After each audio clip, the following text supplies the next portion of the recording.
तो last time हमने 13th meeting को थोड़ा छोड़ दिया था लास्ट में, तो वो पहले कंप्लीट करते हैं, फिर 14th मीटिंग पर जाते हैं। और उससे आगे हमने एक सुंदर बात तावरिया जी ने बताई थी कि एक नदी को 2 बार क्रॉस नहीं किया जाता है, और इसी तरह मन का भी है। जिसको हम मन समझते हैं नॉर्मली, कोई एक ठोस चीज़ को मन समझते हैं, पर तावरिया जी की सिस्टम में ऐसा नहीं है। मन मतलब बहता हुआ, जैसे पानी कैसे बहता है इस तरह मन बहता हुआ जो अंदर फ्लो आ रहा है, इनकमिंग इम्पल्स के रूप में जो अंदर आ रहा है 120 की स्पीड से, उसको तावरिया जी की सिस्टम में मन कहते हैं। हालांकि जो नॉर्मल कोर्स में मन को हम जो स्मृति के साथ जोड़ते हैं, तो जो दूसरा हिस्सा है जिसको हम इनकमिंग इम्पल्स और आइडेंटिकल मेमोरी पैटर्न्स, तो आइडेंटिकल मेमोरी पैटर्न्स जो है वो इसका ही हिस्सा है। दोनों मिलके फिर विचार बनते हैं, पर जो आ रहा है वो मन आ रहा है, और उसके साथ में ये मेमोरी उसके साथ में जुड़ती है। तो ये इम्पोर्टेंट बात हमें समझनी है। अब जो आ रहा है, तो हर क्षण कुछ न कुछ आ रहा है और मन बन रहा है। अब मन के साथ में हम जानते हैं कि हमारे अंदर एक मैनी आइज़ का एक कंसेप्ट है, मतलब कि हमारे अंदर बहुत सारे आइज़ पड़े हुए हैं, और वो आइज़ जो इनकमिंग इम्पल्स आया उसके साथ जुड़ जाता है। जो फाइनल स्टेज में रजिस्ट्रेशन एरिया के ऊपर कोई ना कोई आई आके प्रकट होता है। तो और वो रिलेटिव है ये, क्योंकि जैसे कि माँ बाप है, तो बेटा सामने तो माँ का या बाप का आई सामने आ जाता है। पति पत्नी जो है वो रिलेटिव है, वो जो सामने इसी तरह आई आ जाता है। तो ये जो है वो रिलेटिवली कोई भी आई सामने आता है, और वो हमारा मन का एक हिस्सा है। तो इसीलिए मैनी आइज़ का एक कंसेप्ट डेवलप हुआ है। वो भी मन की बात है कि मन के अंदर अनेक प्रकार के हमारे अंदर जो हूँ आई पड़े हैं, मैं, तो वो मैं कोई ना कोई मैं हर समय निकल के आता है। और वो चारों केंद्रों के भी अपने अपने आई है। जैसे कि IESM केंद्र हम देखते हैं, जानते हैं, तो IESM के भी अपने अपने आइज़ है, और उसमें से जो केंद्र के ऊपर ये डिकोड होता है, उस केंद्र के ऊपर से उसका अपना आई भी एक आता है। तो इस तरह ये चीज़ हमें मन के बारे में समझनी है। दूसरी चीज़, लास्ट मीटिंग के अंदर हमने जो सेंसिटिवनेस की ऊर्जा की बात जो पहले से चली आ रही है, वही लास्ट मीटिंग में भी थी, और उसके लिए एक चक्र रिस्पॉन्सिबल बताया था, और वो है मणिपुर। तो मणिपुर और कुंडली 2 अरस परस के अंदर चक्र है, और उसकी पैर है। अब मणिपुर चक्र जो है वो एनर्जी ऑफ सेंसिटिवनेस को जनरेट करता है, और जब एक पॉइंट के ऊपर मणिपुर चक्र बंद हो जाता है और कुंडली चक्र काम करना चालू करता है, तो वही एनर्जी जो है वो एनर्जी ऑफ सेंसिटिविटी बन जाती है। तो energy of sensitiveness, energy of sensitivity. अब एनर्जी ऑफ सेंसिटिवनेस का तो हमने देखा कि कितना वो प्रॉब्लम करती है। वो ऊर्जा को हम कंट्रोल नहीं कर सकते हैं, और उसके कारण ही हमारे अंदर हमेशा नेगेटिविटी बनती रहती है। पर अगर उसको हम कन्वर्ट कर सकते हैं एनर्जी ऑफ सेंसिटिविटी के अंदर, तो फिर सब प्रॉब्लम जो है, इमोशनल लेवल के प्रॉब्लम सब समाप्त हो जाते हैं। पर उसके लिए ज़रूरी ये है कि कुंडली चक्र जो है उसको जगाना है, और कुंडली चक्र जगाने के लिए भी बहुत मेहनत करनी पड़ती है, क्योंकि मणिपुर चक्र जो है वो इतनी आसानी से वो बंद नहीं होता है, शांत नहीं होता है। उसको इसके लिए बहुत सारी साधना करनी पड़ती है।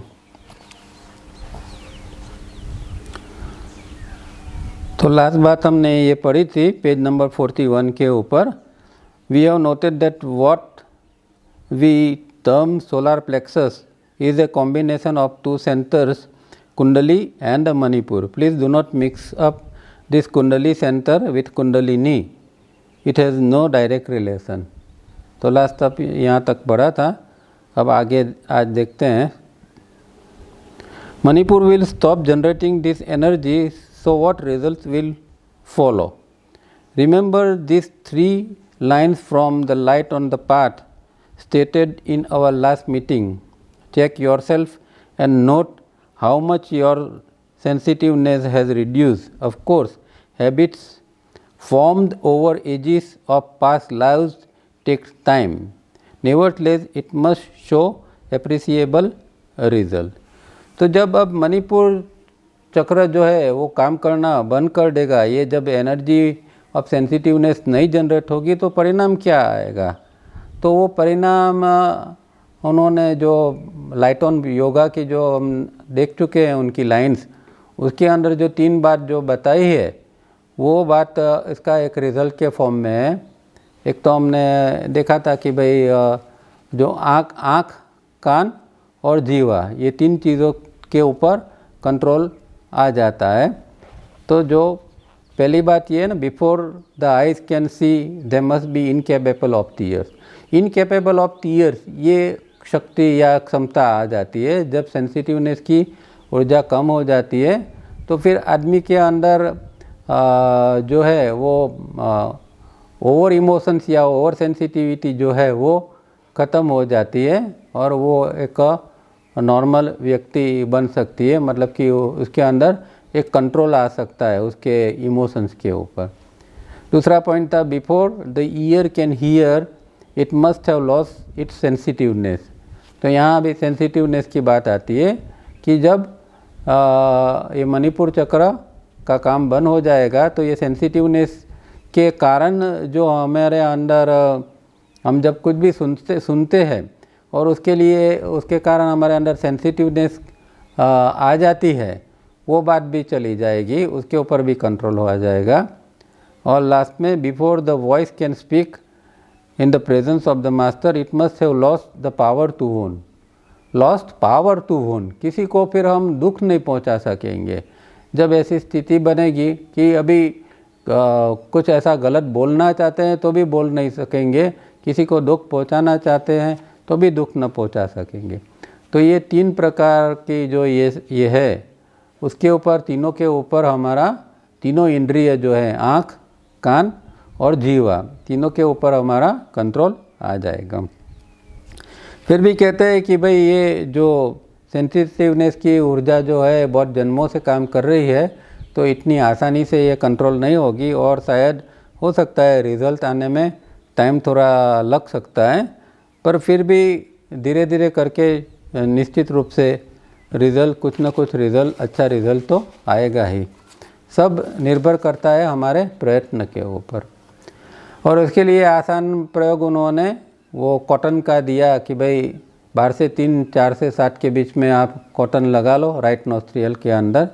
या लास्ट में उन्होंने 1 to 4 का दिया था कि या तो फिर आप 1 से 4 के बीच में भी कॉटन से राइट नोस्ट्रियल बंद कर सकते हैं.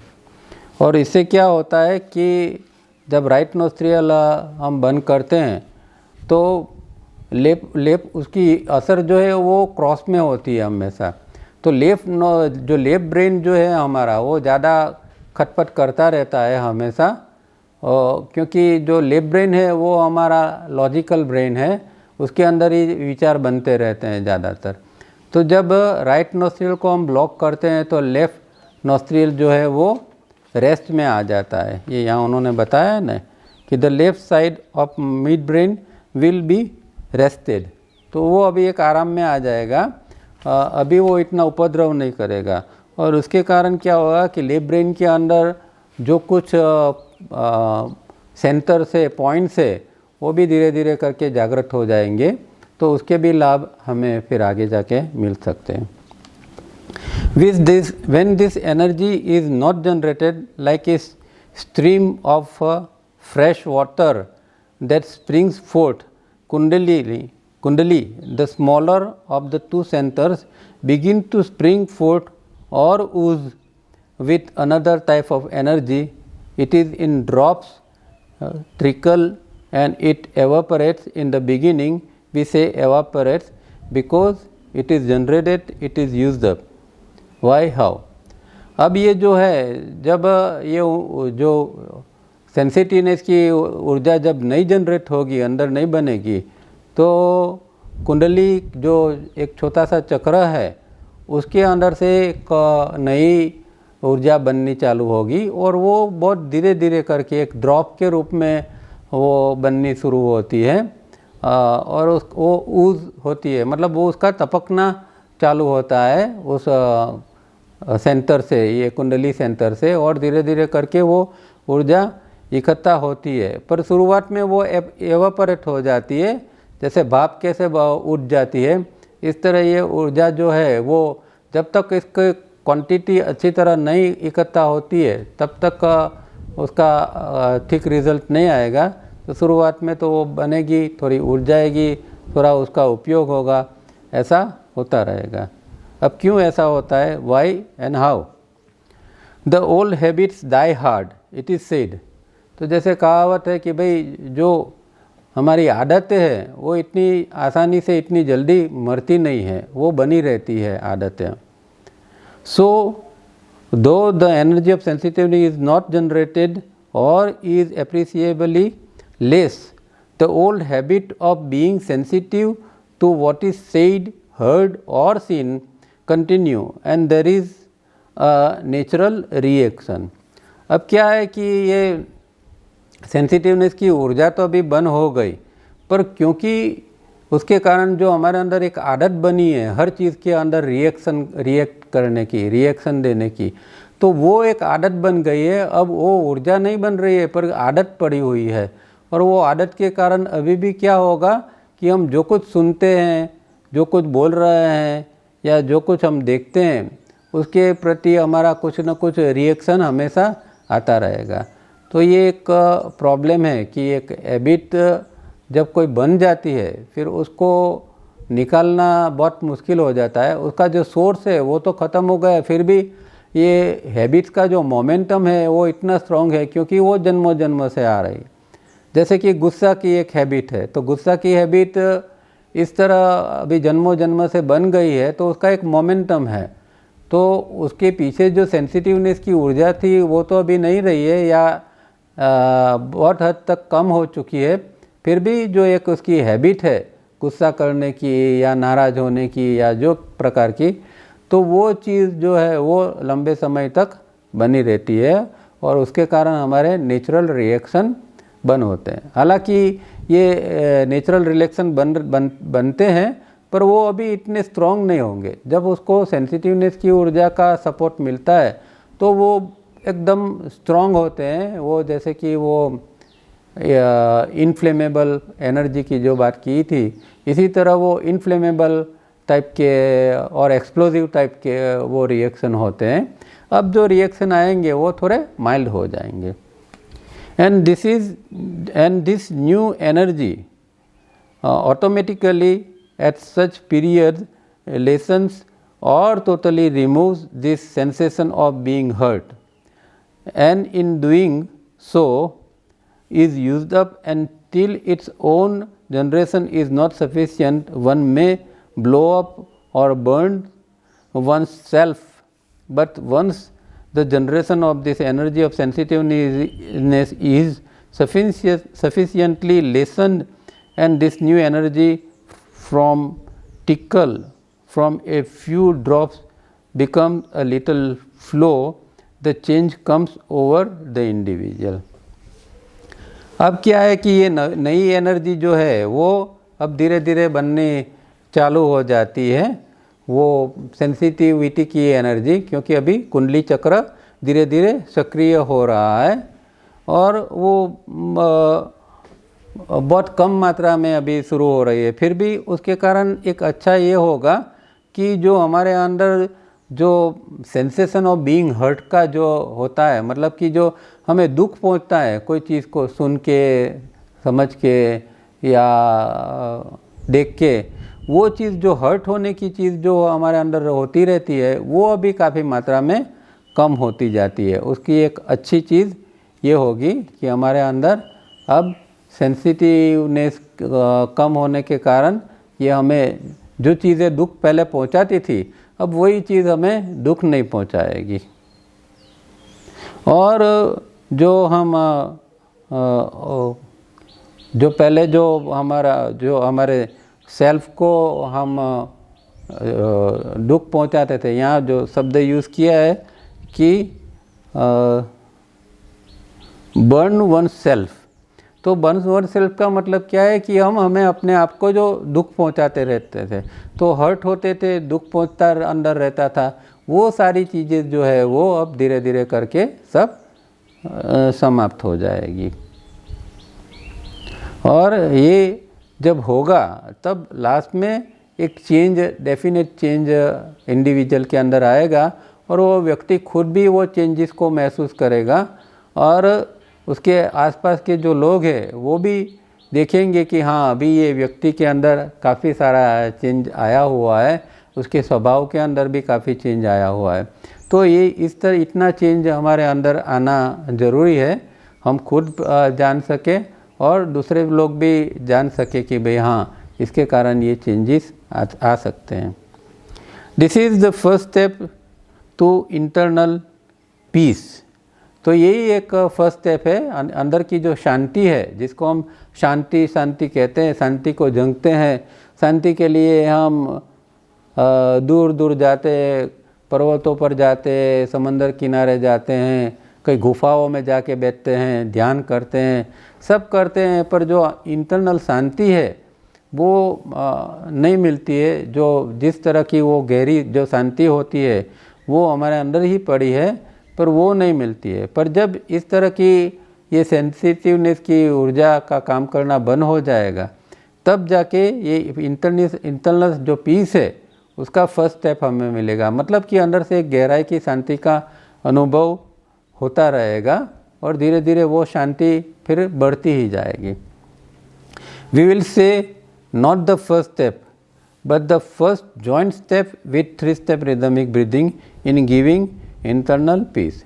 तो उसके साथ में ये हमारी 3 स्टेप की यात्रा तो है ही, क्योंकि कोई अकेले कोई न कोई कॉटन के प्रयोग से और न कोई और प्रयोग से ये सेंसिटिवनेस की ऊर्जा सेंसिटिविटी में बदल जाएगी। अनिवार्य रूप से 3 स्टेप रिदमिक ब्रीदिंग तो हमारा होना ही है, वो चालू ही रहना चाहिए और वो उसका भी बहुत बड़ा रोल होगा ये ऊर्जा को ट्रांसफॉर्म करने के लिए। This new energy is the energy of sensitivity. तो उन्होंने जो 7 प्रकार की, हमने 12th चैप्टर के अंदर देखा था कि 7 प्रकार की जो एनर्जीज बताई थी, energy of essence of conscious से लेके 7वीं जो थी लास्ट एनर्जी जो थी वो एनर्जी ऑफ सेंसिटिविटी। तो अब वो जो लास्ट 7वीं ऊर्जा है वो हमारे अंदर बननी चालू हुई है। उसके आगे फिर और साधना करके और भी जो एनर्जीज है उसको हमें अंदर जनरेट करना पड़ेगा और जो एनर्जी काम कर रही है उसका ग्रेड बदलना पड़ेगा। जैसे कि एनर्जी ऑफ अवेयरनेस है, एनर्जी ऑफ लाइफ है, उनका ग्रेड बदल के उनको हाई ग्रेड में ले जाना पड़ेगा। The Manipur centre which is like a flower blossoming now turns face down and slowly closes its petals, and the smaller center kundali like a rosebud opening and bearing a full rose opens its petals।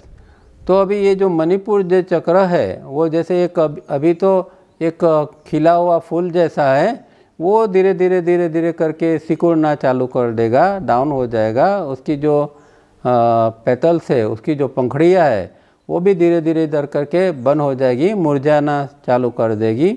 और दूसरी ओर जो कुंडली जो चक्र है, कुंडली जो centre है, चक्र है, वो धीरे धीरे रोज़ की तरह, गुलाब की तरह वो खुलना चालू हो जाएगा और उसकी जो पंखड़ियाँ है वो पूरा खुल जाएगी। वो एक ब्लोजम की स्थिति के अंदर आ जाएगी। This internal development is not seen, and if on the outside you see no change, do not be depress, the change are meant to be inside of you. तो ये इंटरनल डेवलपमेंट इतना जल्दी से दिखाई नहीं देता है, ये सब प्रक्रिया से इंटरनल चेंज तो आता है, पर एकदम महसूस नहीं होगा, थोड़ा थोड़ा महसूस हो सकता है। पर अगर महसूस नहीं होता है तो भी हमें तो काम करते जाना है, डिप्रेस होने की, निराश होने की कोई ज़रूरत नहीं है, क्योंकि ये जो चेंज है वो इनसाइड ही हमेशा बना रहता है। और धीरे धीरे करके ये चेंजेस जो है वो रातों रात नहीं आता है, वो इतना स्लो होता है।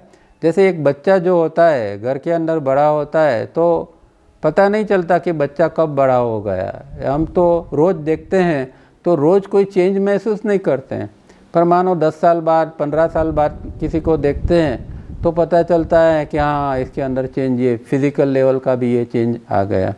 इसी तरह जो इनर चेंज है वो इतना जल्दी, इतनी आसानी से दिखाई नहीं देता है, वो बहुत धीरे धीरे करके डेवलप होता है। तो यहाँ 13th मीटिंग ख़त्म होती है। अब जाते हैं 14th मीटिंग के ऊपर। 14th मीटिंग 29 जुलाई 1982। देखो ये भी जुलाई चल रहा है, आज 24 है, 24 जुलाई है। वो ये 82 में मतलब 40 साल पहले तावरिया जी ने ये पेपर पढ़ा हुआ था उनकी बम्बई की मीटिंग के अंदर। वो 40 साल के बाद आज हम पढ़ रहे हैं। Dear friends, I have to draw your attention to the last 2 meetings where we have been discussing about the 7 vital energies and how the energy of sensitiveness has to be transformed into the vital energy of sensitivity, which is the 7th vital energy. तो ये 12th meeting के अंदर हमने ये 7 प्रकार की ऊर्जा देखा था, और उसके अंदर जो सेंसिटिवनेस का और जो सेंसिटिवनेस की ऊर्जा जो है उसको ट्रांसफॉर्म करके सेंसिटिविटी की ऊर्जा बनाने की बात जो है वो ये 2 मीटिंग से वो कर रहे हैं। When we talk of transformation of energy, direction of energy and the generation of vital energies, our minds must be clear as to what must and should happen within our bodies, both physical and astral, cellular and molecular, gross and subtle, secondary and primary. तो अभी जब हम transformation की बात करते हैं, रूपांतरण की बात करते हैं, तो ऊर्जा का रूपांतरण या ऊर्जा को उसको डायरेक्ट करना, किसी दिशा के अंदर ले जाना, उसको जनरेट करना, उसको बनाना, ये जो सारी चीज़ें जो है वो कहाँ होगी, उसके लिए हमारा जो 2 बॉडीज़ है वो दोनों बॉडी को हमें कंसीडर करना पड़ेगा। तो एक फिज़िकल बॉडी और दूसरा हमारा एस्ट्रल बॉडी, जिसको हम सेल्यूलर और मॉलिक्यूलर भी कहते हैं, उसी को ग्रॉस और सतल कहते हैं, और उसी को ही सेकेंडरी एंड प्राइमरी कहते हैं।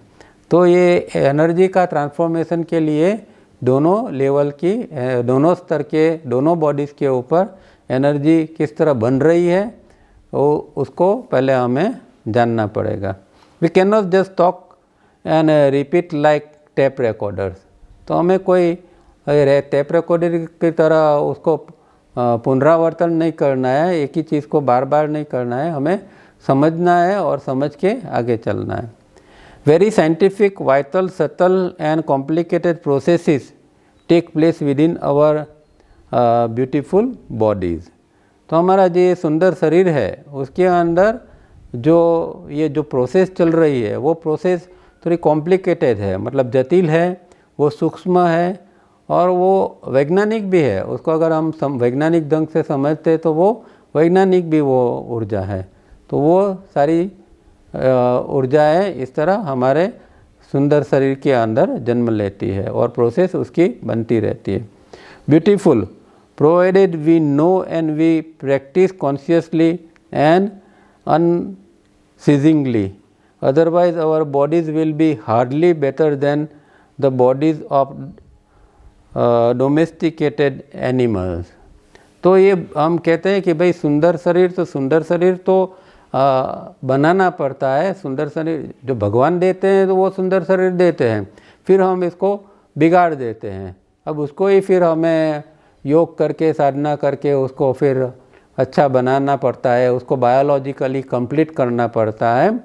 अदरवाइज़ हमारे शरीर और जो पालतू प्राणी है उसके शरीर के अंदर कोई फ़र्क नहीं है। वो भी खाता पीता है, प्राणी भी, और सब क्रियाएं करता है।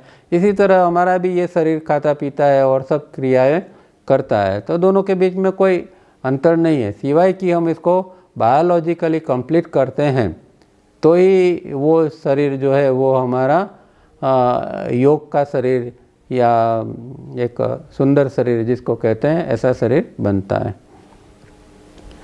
To achieve this vital and superlative difference we have to work hard on our self. तो अगर ये जो डिफरेंस है प्राणियों के अंदर और हमारे शरीर के अंदर, वो उसको अगर हमें ये करना है, अचीव करना है, हमारे शरीर इस तरह योग का शरीर हो इस तरह हमें उसको अचीव करना है, तो हमें हार्ड वर्क करना पड़ेगा, बहुत मेहनत करनी पड़ेगी हमारे ऊपर। This brings us again and again to the emphasis on our simple exercises which you all have been shown together with 3-step rhythmic breathing। तो अगर इस तरह का हमें अचीव करना है, इस तरह का सुंदर शरीर बनाना है, इस तरह के अंदर कुछ प्रोसेसेस अच्छी तरह हो, वाइटल प्रोसेसेस, तो उसके लिए हमें जो सिंपल एक्सरसाइजेस और दूसरी प्रैक्टिसेस जो दी गई है उसको निरंतर रूप में करते जाना है। उसका बहुत बड़ा रोल है उसके अंदर। और साथ में 3-step रिदमिक ब्रीदिंग भी हमें बिना अटके करते जाना है। When we use the word rhythm, what do we mean? अब यहाँ रिदमिक ब्रीदिंग के अंदर हम रिदम शब्द का उपयोग करते हैं, तो रिदम शब्द का मतलब क्या है?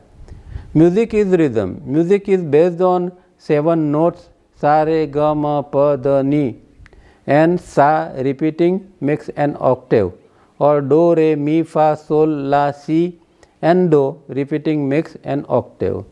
अब म्यूज़िक रिदम जो है शब्द वो नॉर्मल कोर्स के अंदर म्यूज़िक के साथ जुड़ा हुआ होता है, और हर एक जो म्यूज़िक है वो उसका कंपोजिशन है या जो म्यूज़िक है वो बना, कोई भी म्यूज़िक जो है उसके अंदर 7 प्रकार के नोट्स होते हैं। जो हमारे खास करके शास्त्रीय संगीत जो है उसके सा रे ग म प द नी, और फिर से सा उसके अंदर रिपीट बनता है। तो 8 नोट लेके ऑक्टेव, मतलब ये सा से लेके फिर सा तक का जो पूरी जो साइकिल है उसको ऑक्टेव कहते हैं। और इसी को इंग्लिश के जो वेस्टर्न म्यूज़िक है उसके अंदर dough re mi fa sol la si and do इस तरह का कहते हैं, और वहाँ भी वो एक ऑक्टेव बनता है। So there are 7 vital notes and 1 musical octave. Supposing we divide 1 by 7, we get a perpetually repeating figure 1 4 2 8 5 7।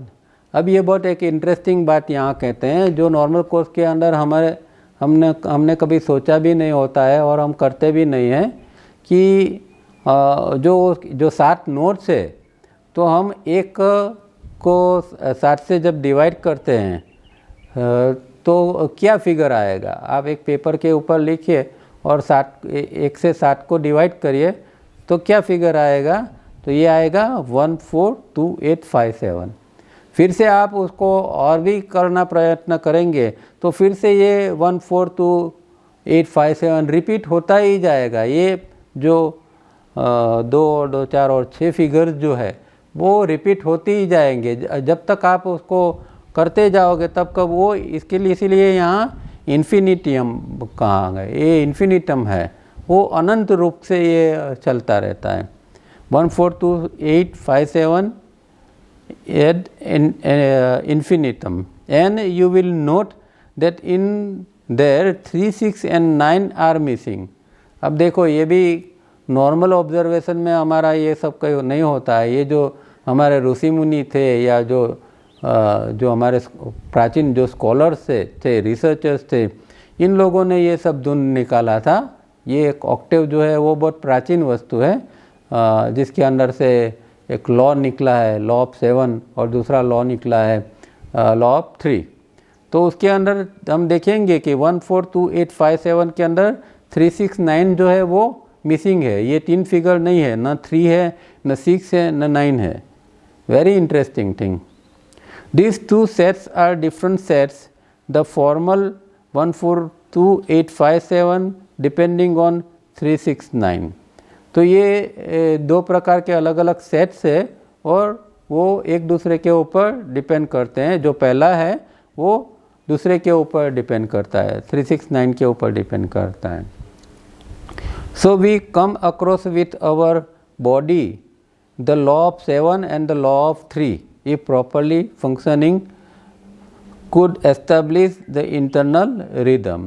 अब ये जो है ये लॉ ऑफ 3 और लॉ ऑफ 7 है, वो हमारे बॉडी के अंदर किस तरह काम करते हैं वो भी एक उसका भी ऑब्जर्वेशन कर सकते हैं। कोई भी जो फंक्शन है उसका, चाहे एक डाइजेशन का फंक्शन है तो हम खाना मुंह में खाते हैं, वहाँ से ऑक्टेव चालू होता है और पूरी पाचन की प्रक्रिया समाप्त होती है, वहाँ तक कि जो एक पूरा एक उसमें एक पूरा ऑक्टेव बनता है। और ये ऑक्टेव के अंदर जो गैप्स वगैरह आते हैं वो सारी बातें ये ऑक्टेव के अंदर आगे इसके अंदर आती है, वो सब समझना पड़ता है। तो ये कोई भी चीज़ के अंदर ऑक्टेव हमेशा अप्लाई किया जाता है। तो बॉडी के अलग अलग फंक्शंस है, उसके अंदर भी हम ऑक्टेव को हम देख सकते हैं। Our physical body is so made that the faithful little brave heart beats non-stop and keeps pumping blood through its network of arteries, veins and non-written valves. अब पहली बात जो है वो हमारा बॉडी के अंदर हमारा हार्ट है कि जो एक पंप की तरह नॉन स्टॉप 24 घंटों 7 दिन या 365 दिन वो हमेशा काम करता रहता है, नॉन स्टॉप काम करता है। उसको फेथफुल लिटिल ब्रेव कहा है यहाँ। तो एक वफादार और एक बहादुर हमारा एक अंग है जो ये नॉन स्टॉप इस तरह काम कर रहा है। Thus the blood continuously circulates within the physical body, और ये पंपिंग होता रहता है, उसी कारण हमारा बॉडी के अंदर 24 घंटों सर्क्यूलेशन ब्लड का बना रहता है। But if it were only so in a matter of days our blood will have so much dead matters in it that it will be thick like melted tar and would not be able to flow in the arteries and veins. अब ये एक बात यहाँ तो heart की है, पर ये हार्ट का अकेला काम बॉडी के लिए सफिशिएंट नहीं है। अगर उसके लिए दूसरे कोई चीज़ काम नहीं करती है और खाली हार्ट को पंपिंग ही करना होता है तो क्या होगा कि हार्ट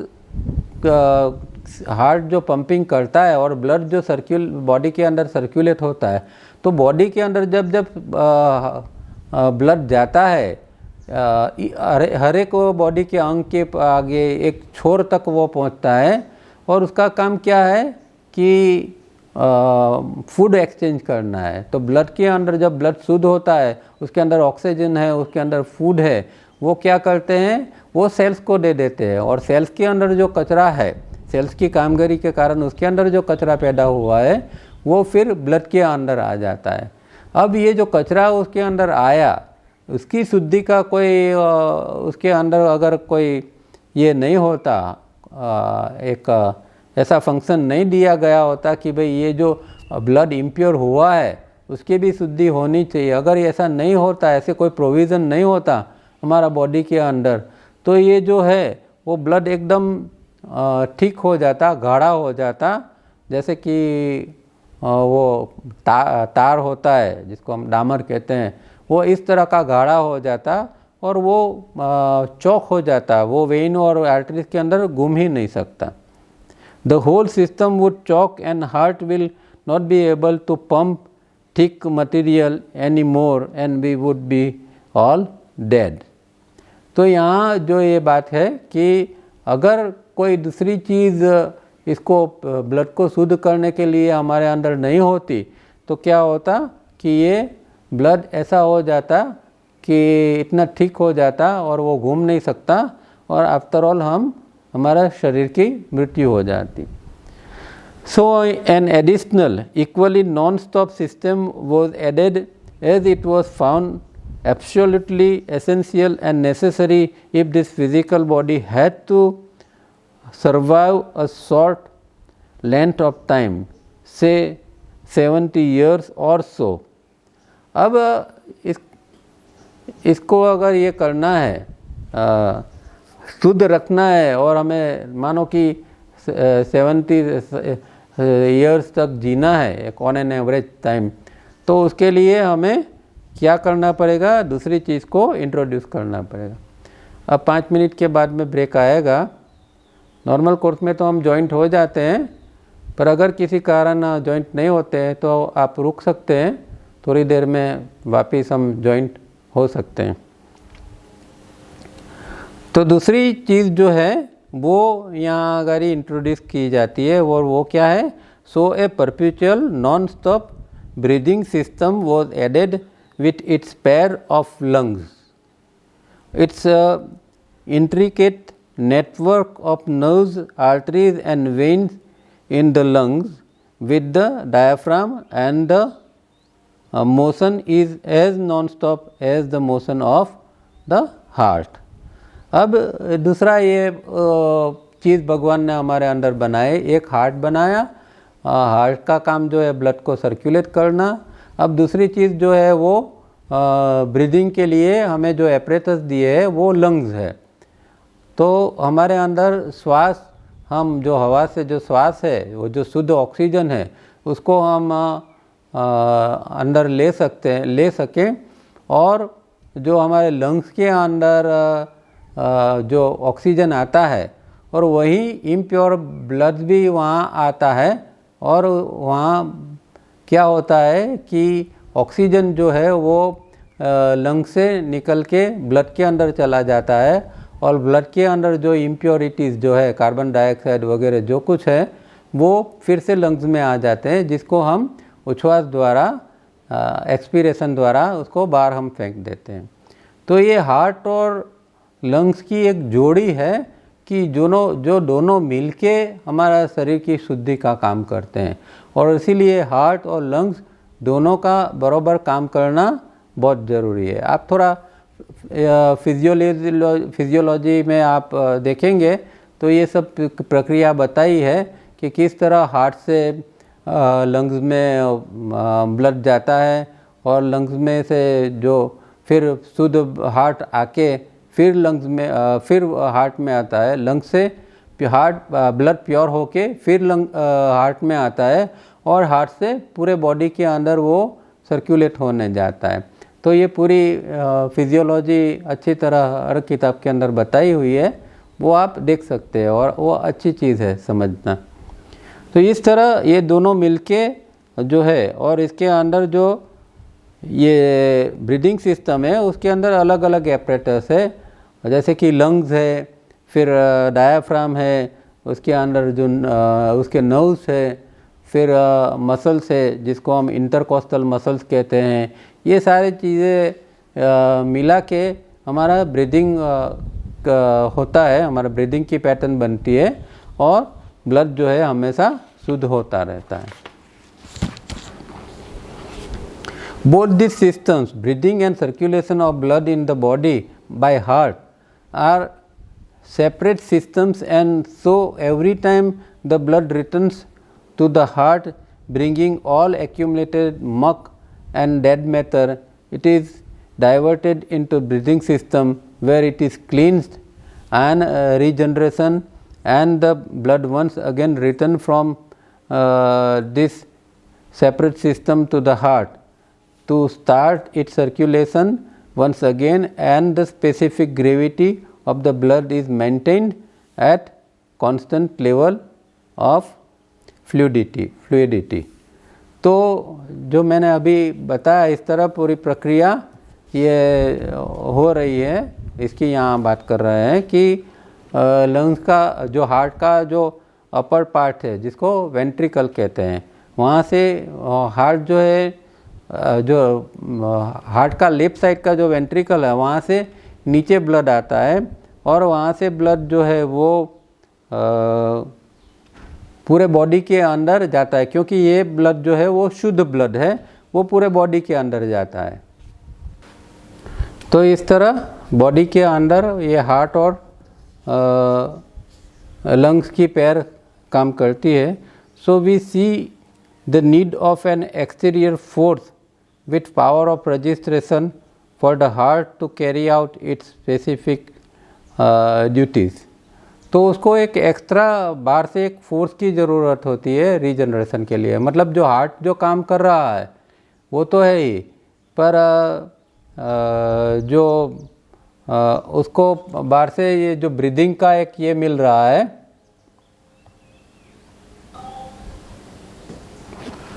तो ये हार्ट जो ब्रीदिंग द्वारा हम उसको एक्सटीरियर एक फोर्स दे सकते हैं ताकि वो ऑक्टेव जो है वो सर्कुलेशन का जो ऑक्टेव है वो आगे चले।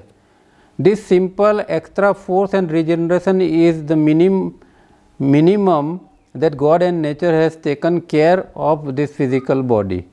To perform up to this level, we are on a par or level with other hot-blooded animals. तो यहाँ तक नेचर ने एक इस तरह का एक सिस्टम बनाया है कि जो है हमारा हवा द्वारा हमारा जो खून है वो शुद्ध हमेशा होता रहे और हमारा बॉडी जीवित रह सके और कामकाज कर सके। और यहाँ तक हमारा और प्राणियों का दोनों के लिए ये एक सेम बात है। प्राणियों के अंदर भी प्रकृति ने यहाँ तक काम किया हुआ है कि प्राणी के अंदर भी यही प्रोसेस है। उसके जो ब्लड है वही इसी तरह जो है वो श्वास लेता है, उससे उसका ब्लड शुद्ध होता है। तो प्राणी और हमारे अंदर फिजिकल बॉडी के अंदर यहाँ तक कि एक प्रोविज़न गॉड और नेचर ने बनाया हुआ है। To be human we must differ from the animals howsoever intelligent.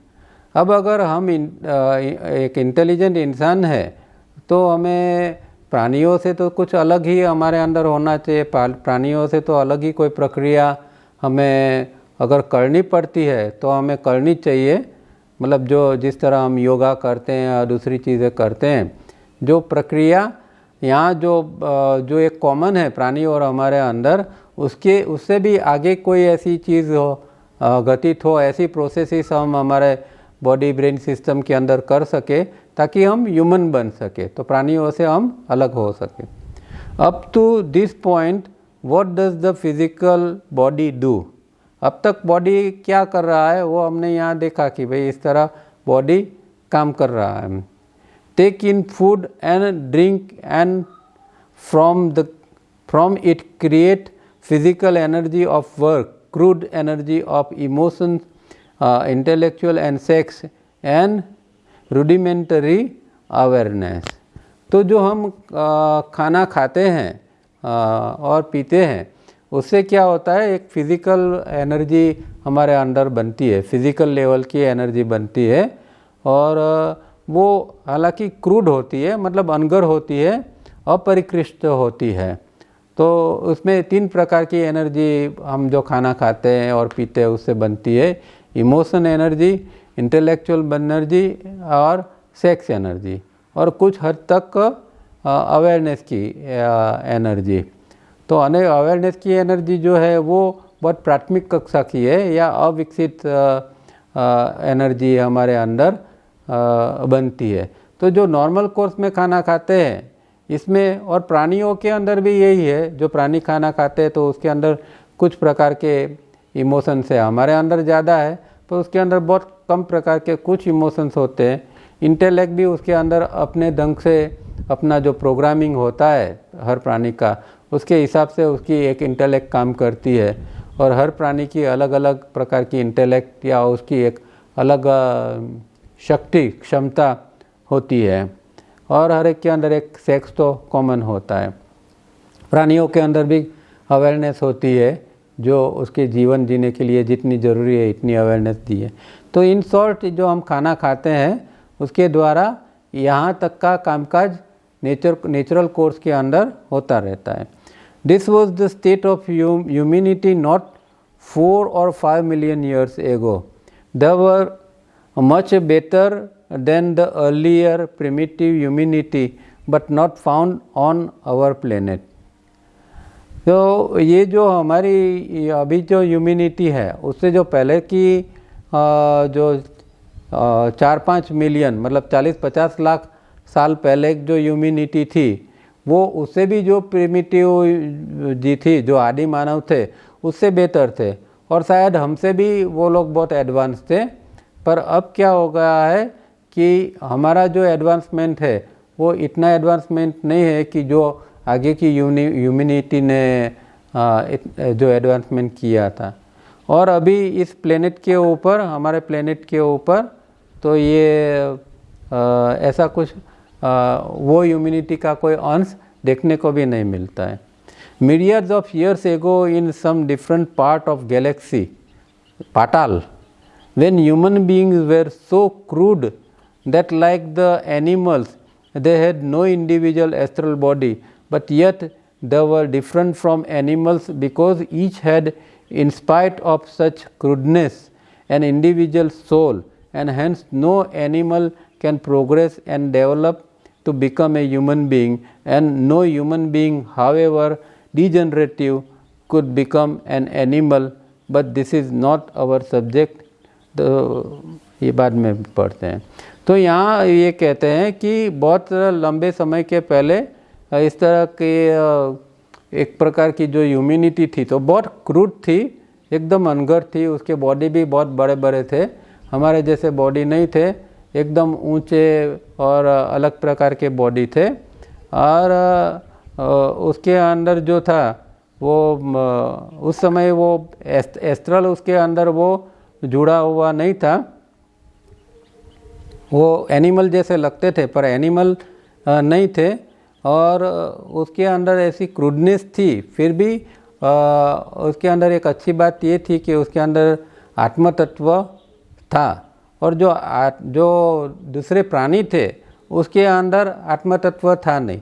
तो क्या हुआ कि भाई चाहे जितना भी वो ह्यूमन बीइंग थे उस ज़माने के, वो जितने भी नीचे गिरते गए, जितने भी क्रूड होते गए, फिर भी कम से कम वो आत्म तत्व के कारण एक पॉइंट के ऊपर टिक गए, उसका संपूर्ण ख़त्म नहीं हो गया। उसके सामने जो प्राणी थे वो उसके अंदर कोई आत्म तत्व नहीं था, तो प्राणी कभी भी वो प्रोग्रेस करके आगे नहीं बढ़ पाए, और प्राणी जो है वो प्राणी ही रहे हैं। तो यहाँ इतना एक डिफरेंस एक समझ में आता है कि इंसान चाहे कितनी भी गलती करे, फिर भी एक अच्छी चीज़ ये है कि इंसान के अंदर आत्म तत्व है, तो एक पॉइंट के ऊपर उसको अटकना पड़ता है, प्रकृति उसको सहाय करती है, और वो एक पॉइंट से आगे नीचे नहीं जा सकता है, और वहाँ से वो फिर रिटर्न भी हो सकता है। पर प्राणियों के अंदर ये चीज़ नहीं है, क्योंकि प्राणियों के अंदर ना आत्म तत्व है ना एस्ट्रल बॉडी है, इसीलिए प्राणी तत्व जो है वो जब ख़त्म हो जाता है तब उसका संपूर्ण ख़त्म हो जाता है, उसके लिए कोई इवोल्यूशन का आगे प्रश्न ही नहीं रहता है। But this is not our subject. The purpose of saying this is to tell you that human being on this planet, the most ancient and primitive, because of an individual astral body which was also co-joined to the physical, had the potential to become a god. तो ये जो human ये हमारे जो ये planet के ऊपर जो हमारे जो ह्यूमन बीइंग्स जो है वो चाहे कितने भी पुराने, और ये जब एस्ट्रल बॉडी फिजिकल के बॉडी के साथ होता है तो ही आध्यात्म की एक संभावना बनती है, और तभी व्यक्ति परमात्मा बन सकता है। ऐसी एक उसके अंदर पोटेंशियल जो क्षमता है वो तभी बन सकती है कि ये फिजिकल और एस्ट्रल दोनों का होना ज़रूरी है, जो कि प्राणियों में नहीं होता है, तो उसके लिए ये चीज़ पॉसिबल नहीं है।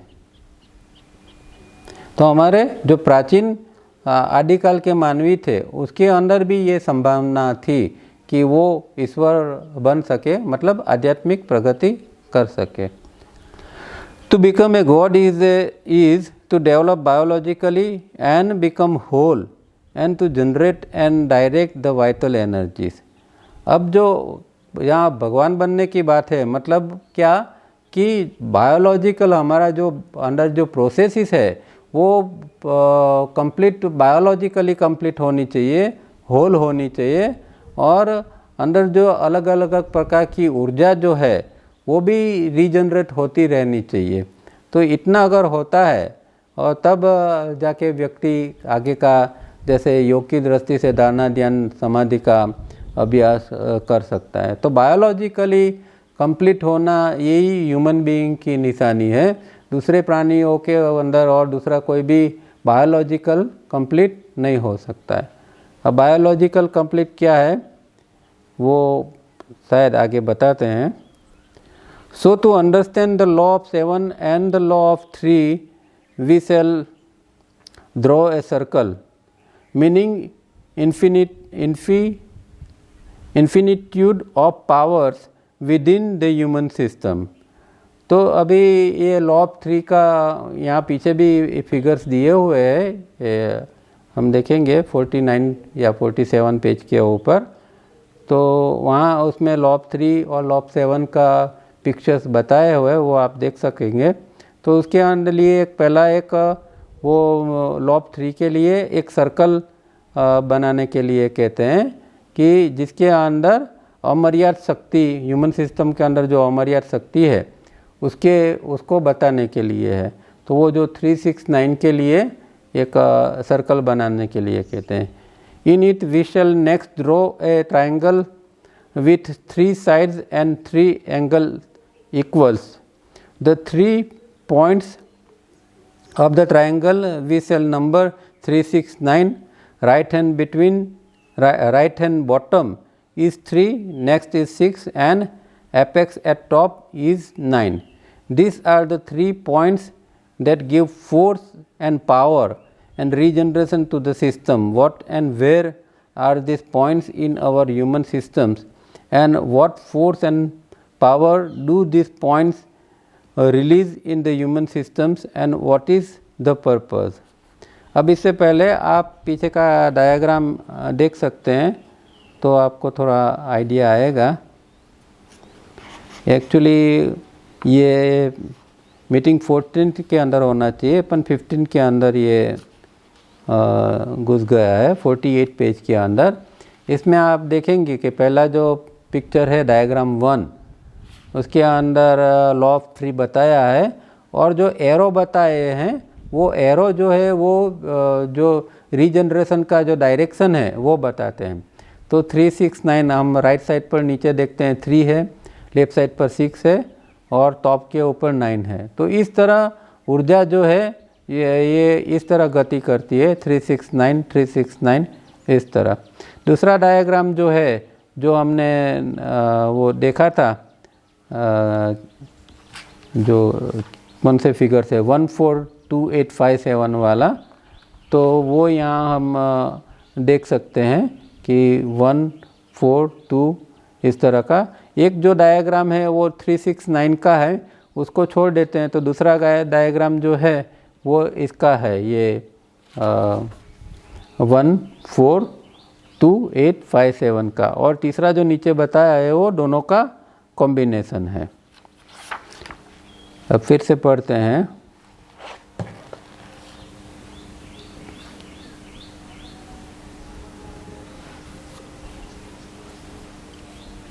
These are the 3 points to give to force. हाँ ये तो पढ़ा। Now we shall place the number 1 and 2 between 9 and 3, and 4 and 5 between 3 and 6, and 7, 8 between 6 and 9, so that on the circumference they run from 1 to 9. But when we shall follow the other series a peculiar diagram will be apparent. The other series we have noted is 1, 4, 2, 8, 5, 7. तो अभी ये diagram के अंदर आप ये भी देख सकेंगे कि ये जो है वो 3, 6, 9 के बीच के अंदर ये अलग अलग फिगर जो है वो दिए गए हैं, जो दूसरी सीरीज़ के जो है 1, 4, 2, 8, 5, 7 के. So we shall connect 1 to 4, 4 to 2, 2 to 8, 8 to 5 and 5 to 7 and back 7 to 1. तो ये भी आप डायग्राम के अंदर देखेंगे कि जो एरो बताया हुआ है वो इसी तरह है. 1 से 4 के ऊपर जाता है, 4 से फिर 2 के ऊपर आता है, 2 से 8 के ऊपर जाता है, 8 से 5 के ऊपर आता है, 5 से 7 के ऊपर आता है और फिर 1 के ऊपर जाता है. तो इस तरह एनर्जी घूमती है. तो इन शॉर्ट की ये उनको जो बताने का जो ये आइडिया जो है या जो कहना चाहते हैं वो इतना ही है कि ये एनर्जी हमारे अंदर बॉडी ब्रेन सिस्टम के अंदर मतलब फिजिकल एस्ट्रल में किस तरह काम करती है. तो ये इस तरह एक 3, 6, 9 के अंदर एक फोर्सेस चलता है और दूसरा जो है वो इस तरह चलता है. तो ये जो पहला जो है 3, 6, 9 उससे बना जो है वो लॉ ऑफ 3 और ये जो दूसरा जो है उससे बना लॉ ऑफ 7 और फिर दोनों को कंबाइन करके लॉ ऑफ 3 और 7 बनता है और दोनों मिलके भी आगे काम करते हैं.